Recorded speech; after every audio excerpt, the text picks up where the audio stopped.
On January 8, 2022, Bob Saget crushed a comedy show. Hours later, he was found dead in his hotel room. Investigators combed through the room for evidence, but they still couldn't explain the tragic scene. It would be fun to claim that Bob Saget has a secret double life. And it's partly true. He did have a double life, but he made no secret about it. Some days you'd get the nice dad character who was full of hugs and appeared on Full House and America's Funniest Home Videos. On other days, there'd be Bob Saget, the stand-up comedian with a shocking, curse-filled set that could make your toes curl. But the biggest secret Bob Saget had was his shocking and still unsolved Last Night Alive. Robert Lane Saget was born on May 17, 1956, in Philadelphia, Pennsylvania. His mother worked in hospital administration, and his father was an executive in the supermarket business. Bob found his humorous side in a very unlikely place. Bob later said that he found humor when his family moved to Virginia. Here he attended a conservative synagogue, and Bob's resistance to the traditional status quo took the form of humor.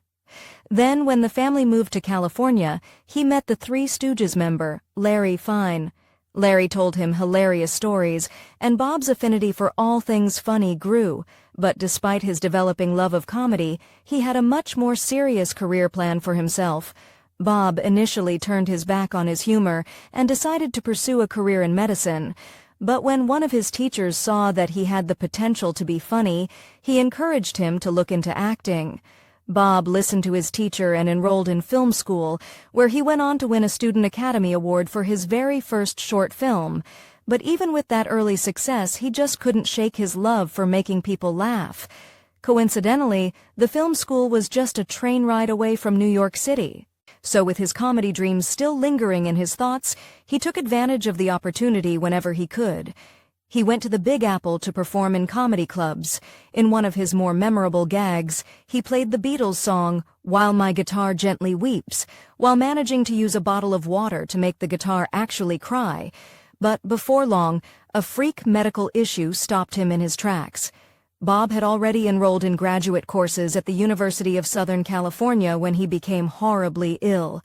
He went to the UCLA Medical Center on July 4th, and doctors realized that not only had his appendix erupted, but it was also gangrenous. Lucky for him, they managed to get it out just in time, essentially saving his life. The harrowing experience changes life forever. Before his close brush with the end of his life, Bob described himself as both overweight and overconfident. But after that close call, his attitude changed completely. He made serious changes, putting in the work to restore his health, and soon a slimmer, more confident Bob Saget was ready to take his career more seriously, and just in time, too. A major network was waiting for Bob. Bob started his career with CBS as part of their morning show, but after a short time, another network approached him with a much more exciting offer. ABC was making a family-focused show called Full House, and they wanted Bob. But because of his commitment to the morning program, he couldn't do it. ABC went ahead with the pilot for Full House, with actor John Posey. In the end, they weren't happy with the pilot or with Posey. The creator of Full House still wanted Bob, but he also had someone else in mind, Paul Reiser. After all was said and done, Reiser ended up choosing to work on My Two Dads, which had a similar storyline to Full House. And lucky for Bob, he managed to wrangle his way out of his other commitments and jump on board the new show. Interestingly enough, he turned out to be a total natural in more ways than one. In an amusing turn of events, Bob didn't end up changing course completely.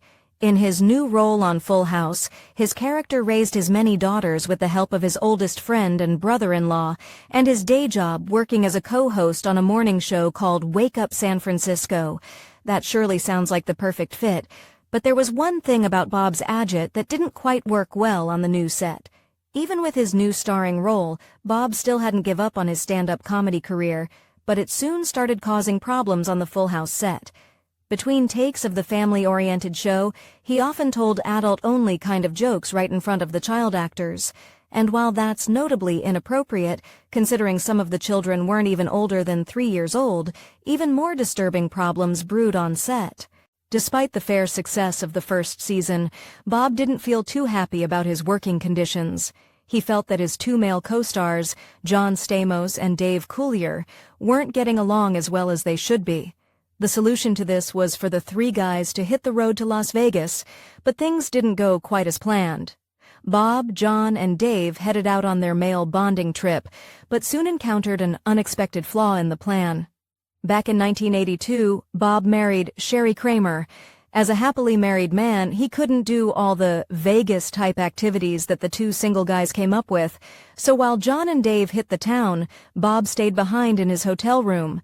Though Bob ended up missing out on lots of the actual bonding time, the three guys did find one thing in common. They all had the same complaint about Full House. Twins Mary-Kate and Ashley Olsen played Michelle Tanner, the youngest child on Full House. Bob and his co-stars got jealous because the twins were getting too many scenes. The three guys went to the producers to complain, but Bob shouldn't have worried. He was about to get very, very busy. Though he didn't get as much shine as he wanted on his sitcom, an unexpected opportunity soon came knocking. Back at ABC headquarters, producers cooked up a new idea. They had seen a Japanese TV show where they played funny clips sent in by viewers and decided to make a U.S. version of the show. At first, they wanted Three's Company star John Ritter for the host, but when that fell through, they landed on Bob Saget as their second choice. Strangely enough, they didn't know the first thing about Bob's other show. When they approached Bob to host America's Funniest Home Videos, or AFV as it's known, they only knew about Bob Saget from his appearance on The Tonight Show with Johnny Carson. Somehow they had no idea about Bob's leading role in Full House, despite the fact that by then the show proved a major success. As such, they faced more resistance than they likely expected. In other words, they had some major convincing to do. ABC worked to convince Bob by claiming he needed to change his reputation from the dorky dad on Full House. Perhaps Bob had his own private doubts about his geeky image as he eventually saw the light. He signed on to host America's Funniest Home Videos, debuting in 1989. But with a hit sitcom and a new hosting gig, he soon found himself burning the candle at both ends. During the two shows, Bob began appearing on a very regular basis in living rooms across America, but he still wanted to do more. For AFV, he insisted on writing some of his own material to introduce the video clips. At one point, he was so busy that he had to write for AFV while still in his dressing room for Full House. Unfortunately, life back at home didn't turn out to be too smooth either. Back in 1985, Bob lost one of his sisters, Andrea, to a brain aneurysm. But a heartache like this was something familiar to the Saget family. You see, Bob had grown up with twin brothers, but they both passed away at birth. That's a heavy burden for any family to carry. But sadly, his heartache didn't end there. In 1991, his sister Gay got a chilling diagnosis. Bob's sister Gay had scleroderma, an incurable autoimmune disease. Helping Gay through this debilitating disease was a full-time job. Later, he wondered how his parents cope with caring for her on top of all the other tragedy they'd already endured. Sadly, 2 years after her diagnosis, Bob's sister succumbed to her illness. A troubled Bob Saget had to do something with his pain. Bob had to find a healthy way to deal with the loss of his sister. He became a board member of the Scleroderma Research Foundation. He felt grateful for the chance to raise awareness about this horrible disease. But it wasn't enough. Bob was still dealing with his emotions, and he knew he had to do more. In the end, he turned to an old love to get him through it. 2 years after his sister's passing, Bob wrote and directed a film about the illness that had taken her life. The result is the ABC television movie called For Hope. The film aired in November of 1996 and did very well with audiences. In fact, it hit the top of the ratings for its time slot. Not only did Bob find a way to memorialize his sister, but he also revisited a skill he had learned and loved back in film school. Perhaps he'd been waiting for that type of validation about his work behind the camera, considering the direction he went in next. In 1998, funny man Norm Macdonald had written a comedy called Dirty Work and needed a director. When the producer told Macdonald that he lined up Bob Saget to direct, Norm was not impressed at all. He knew Bob Saget from Full House and didn't want the guy who played a dorky father on TV to direct his raunchy comedy. That is, Norm didn't want him until he learned about one serious throwback from Bob's past. To get Norm Macdonald on board to hire Bob Saget as a director, the producer ended up doing something fairly unusual. He told the comedian about Bob's old film school debut through Adam's eyes. From the outside looking in, it's hard to see why this might have convinced Norm. For one, the short film was several years old by this time. Furthermore, the documentary about a boy's illness stood in stark contrast to the proposed comedy. And yet, somehow it worked. Bob got the job, but he got off to a rough start. As director, Bob hired insult comedian Don Rickles to join the cast of Dirty Work. Bob seemed to be somewhat in awe of Rickles' humor, so much so that he showed his respect in a costly way. He spent a hefty chunk of the budget just filming Rickles mouthing off for the camera for one entire shooting day. This landed Bob in some hot water with the heads of production, but he didn't stop there. When he finally got around to filming the actual story, there was another problem. The script that Norm Macdonald had written was definitely for adults only, and of course, Bob didn't hold back on amping up the raunchier aspects. Another well-known comedian who also appeared in the film, Chevy Chase, loved the inappropriate nature of the story so much that he pressed to make sure that MGM didn't ask for any cuts. But when the film received an R rating from the MPAA, MGM had a tough decision on its hands, leaving the possibility of Bob's success as a director hanging in the balance. Like most major studios, MGM really just wanted to make sure Dirty Work made money, so it began to cut the raunchiest scenes from the film. When they finished, the MPAA downgraded the film to PG-13. In a sly move, Bob and the guys managed to slip some of their favorite parts back in and maintain the less restrictive rating. The film was ready for theaters, and Bob stood by awaiting the audience's response to his first major studio project as director. Unfortunately, it didn't go like he hoped it would. Sadly, Dirty Work did not do well in its opening weekend. Bob soon came up with a reason for that and, not surprisingly, had nothing to do with him or the movie itself. Reportedly, he blamed the disappointing opening weekend on the fact that their target audience was teenage boys, and that same weekend, basketball's Michael Jordan was playing his final game. And speaking of finals, two major things were about to come to an end for Bob. By the late 1990s, Bob was a Hollywood staple and should have been riding high on his success, but two dramatic, different life events were about to change everything. Behind the scenes of his success, Bob's marriage to Sherry Kramer crumbled, and although the details are a bit hazy, it seems their issues definitely included Bob's tendency to give other women way more attention than any married man should.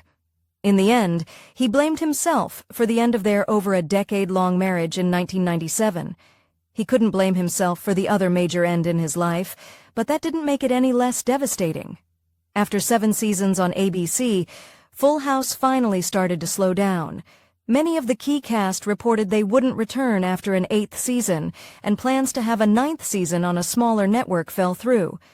With that, Bob's regular role on the popular sitcom came to an end with the 8th season in 1995.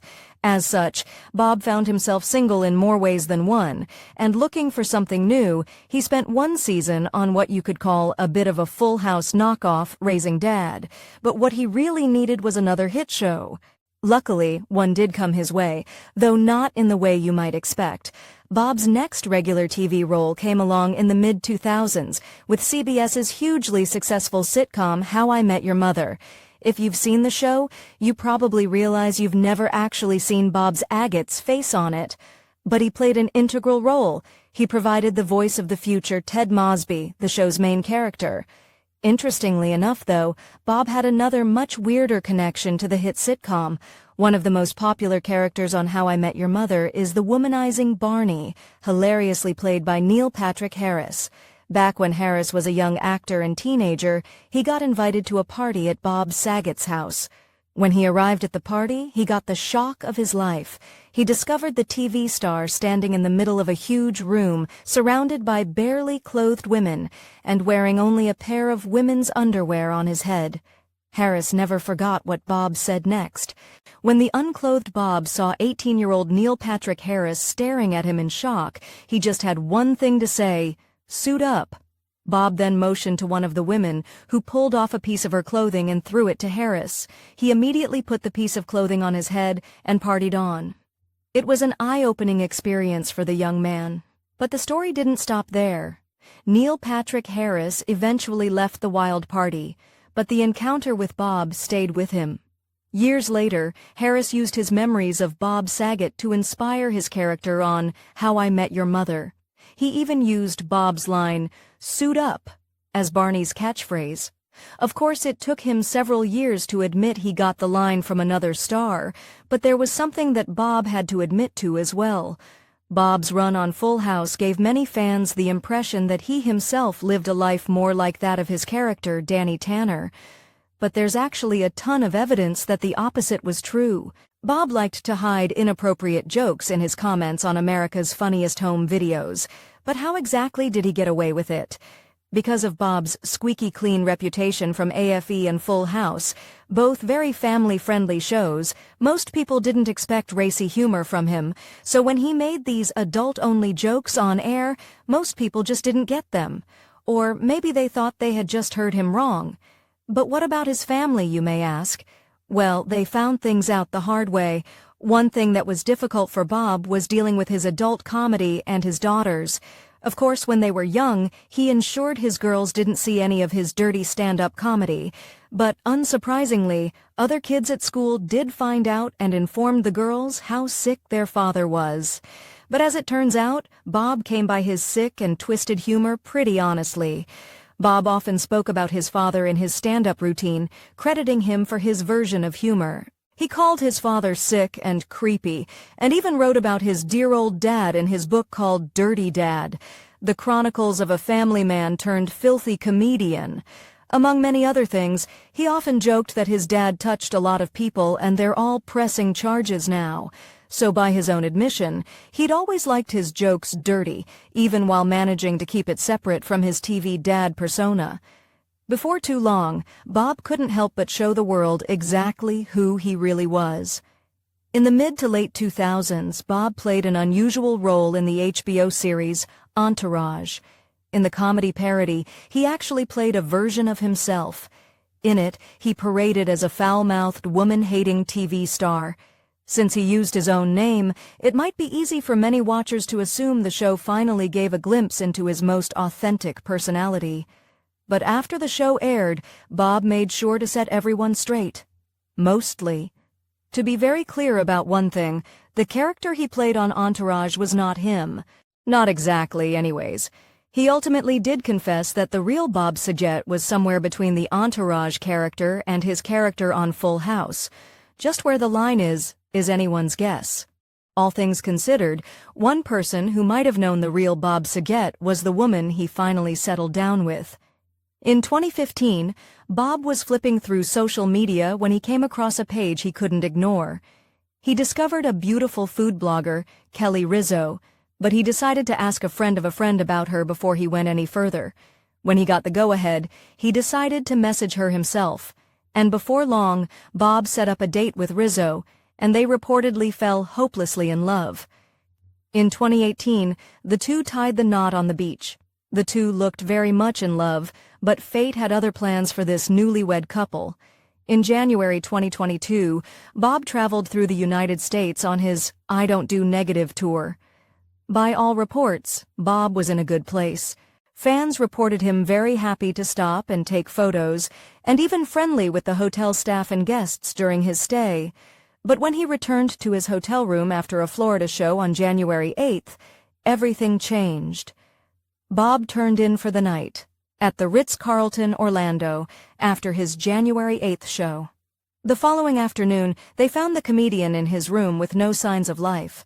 Authorities rushed to the scene and confirmed that Bob had passed. Of course, everyone was desperate to know what killed Bob Saget. Authorities painstakingly searched Bob's hotel room. In the end, they left with more questions than answers. They found nothing conclusive, including any signs of drug use.